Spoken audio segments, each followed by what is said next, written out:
Hello everyone and welcome back to my channel. If you're new here, my name is Amy and I am on a financial freedom journey with my family. I share all about that and more on my channel. And today we're going to be going over our December 2025 budget.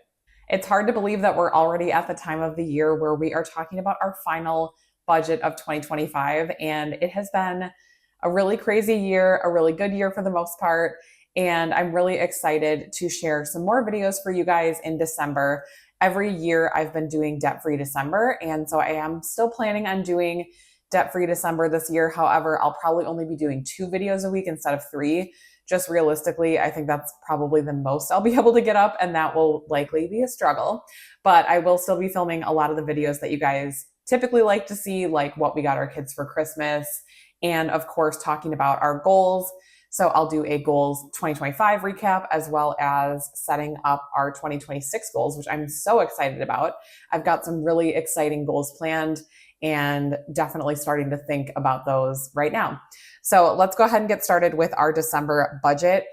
If you guys have been on my channel for a while, you probably remember that we typically have a bonus that comes in December. However, I do not budget that money until we receive it. So until we at least know how much it is, and then I'll start to budget it. But I won't know that until the middle of December. So that's kind of a bummer because it makes it so that we just don't really know until it basically happens. So our budget for December will pretty much just be our normal budget. But if you guys want to see a specific video talking about my bonus and what we're budgeting that for, let me know in the comments. I thought about filming a specific video talking about that separately. So if you guys want to see that in December, let me know. Typically I just share it either on Instagram or in passing on the channel. But if you guys want a dedicated video breaking that down, I would be happy to do that in December. So let's go ahead and talk about our actual December budget and go through this together. So as I said, this is a normal budget for my family. There is nothing exciting happening as far as income on this actual budget. Obviously, we are hoping to get a bonus, or I'm hoping to get a bonus, but that is not guaranteed. So we will not be budgeting with that. So $7,800 is what we are anticipating for our budget for December.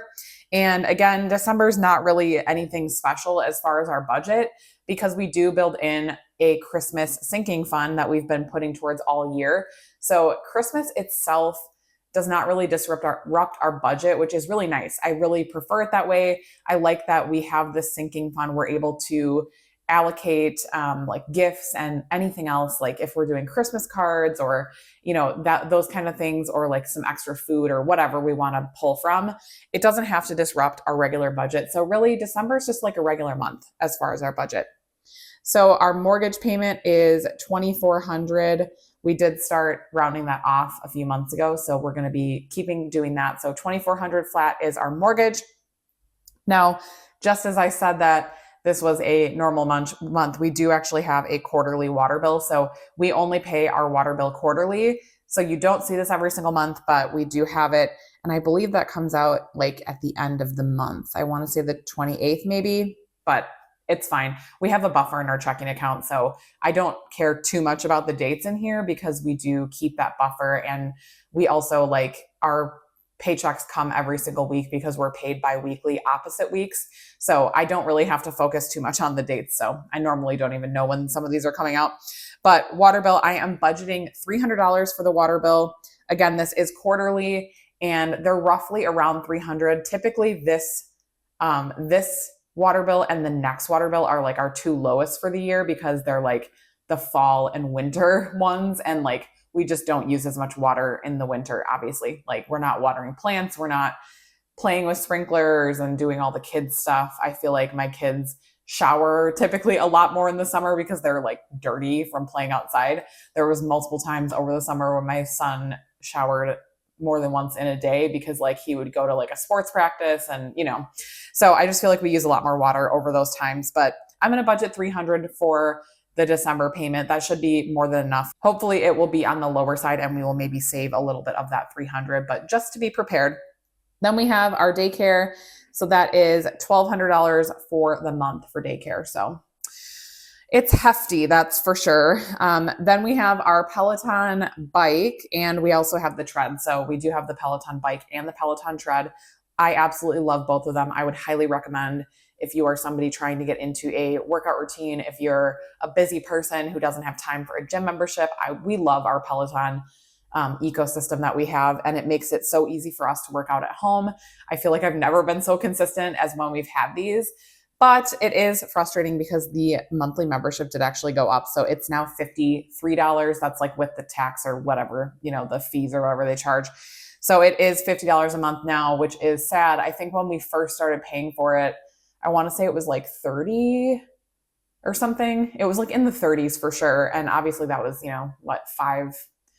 five years ago. Yeah, 5 years ago, almost 6 years ago. We started using Peloton in like late 2019, I think. And then we actually got our Peloton bike in 2020, late 2020. I think it was like November 2020. So yeah, coming up on 5 years here that we've had that bike. And then we did just recently get the tread this year. So we do really love them. I do recommend them, but it is a bummer that they seemingly keep increasing the monthly amount, but it is what it is. I feel like everything is going up recently, so that's a bummer. But I do recommend it overall.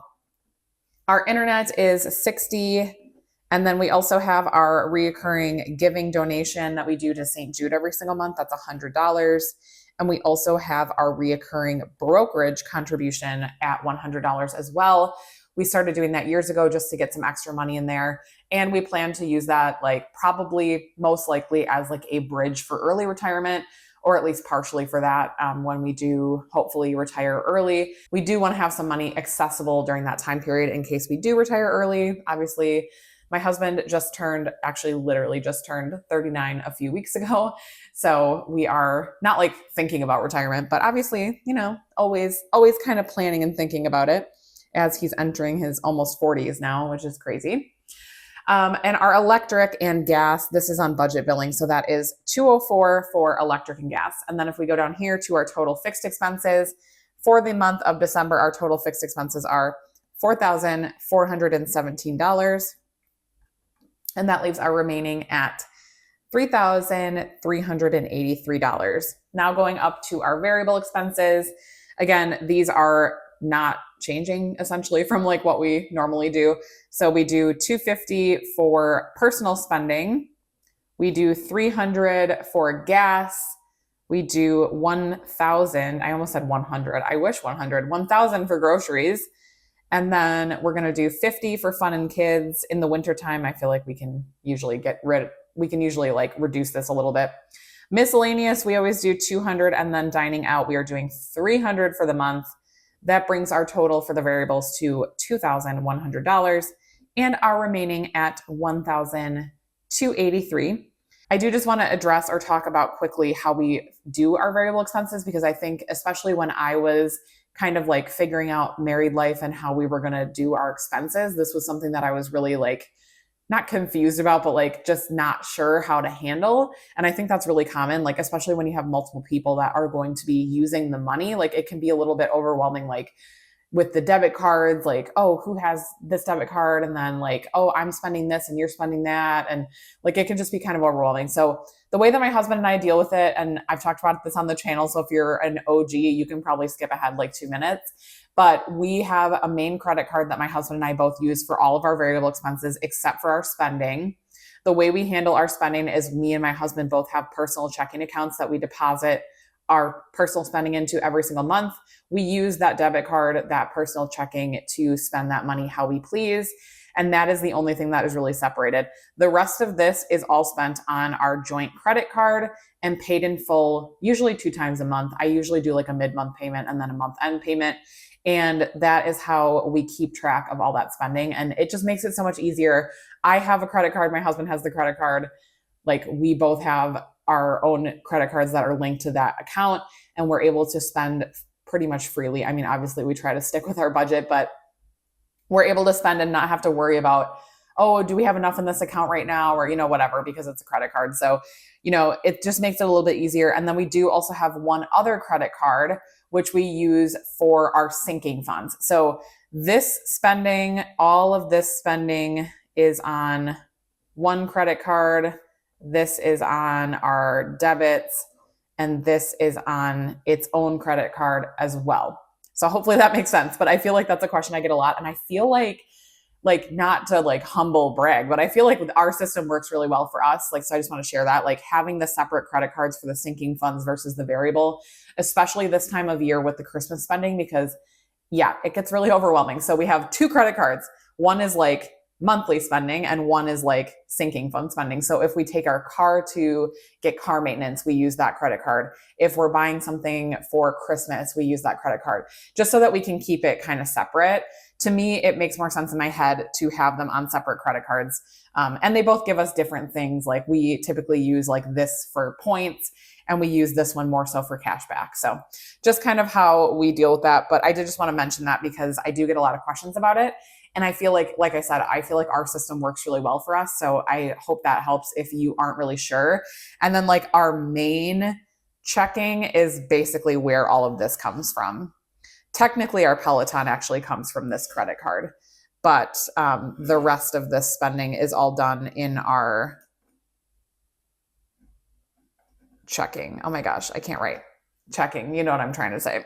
I don't know what I was trying to write there, but I need to fix that because it's going to drive me insane. Okay, checking. So most everything over here comes from our checking, our mortgage, our water bill, our daycare, internet comes from our checking, brokerage, all of those things come from our checking, except for, like I said, the Peloton is the only odd one out that we actually do pay on this credit card. But in my head, I know that that's how that's paid, but I don't feel like I've ever like really mapped that out. So I hope that helps, but just wanted to address that quickly because like I said, I do get a lot of questions on how we like manage the spending. And I've done some posts on Instagram before, but I figured I'd just throw it out here too. So for sinking funds, this category, we are, again, leaving this pretty much the same as we do every single month. So we're doing 100 to our car, 100 to our home, 100 to Christmas, which again, we do 100 every single month. So in December, we will have $1,200 that we've allocated in 2025 for Christmas spending. Now, again, we've spent like quite a bit of that already because I'm actually done Christmas shopping at this point that I'm filming this. But we've been like slowly kind of spending that. And again, we have this nice credit card that keeps it all separate. So I know kind of like where I'm pulling from. And, you know, if I'm spending on that credit card, I know that it is sinking fund spending and I don't have to worry about like paying that from our regular account. So total sinking funds are $600 and that leaves our remaining at $683. And we will be allocating that entire $683 to our Roth IRA, which is the current financial goal that we're working on. Now, again, as I referenced in the beginning of this video, we hope to have some bonus income that's coming in that will also partially go to our Roth, although we do have some other things that we do want to allocate that budget for, which again, if you guys want to see that in a separate video, please leave me a comment and let me know. If I don't really get any comments about it, I'll probably just do like a post on Instagram because that's a little bit easier. But if you guys do want me to like deep dive into what we're spending the bonus on, I mean, I could even talk about like the 401k stuff, like how much went to the 401k, how much went to taxes. That I feel like that might be really helpful, especially if you're somebody who also gets bonuses. Sometimes it can just be fun to like see the breakdown. So let me know if you guys want to see that. I would be happy to share. And that's all I have for this video. Hopefully this video was helpful and I will talk to you guys in the next one. Bye guys.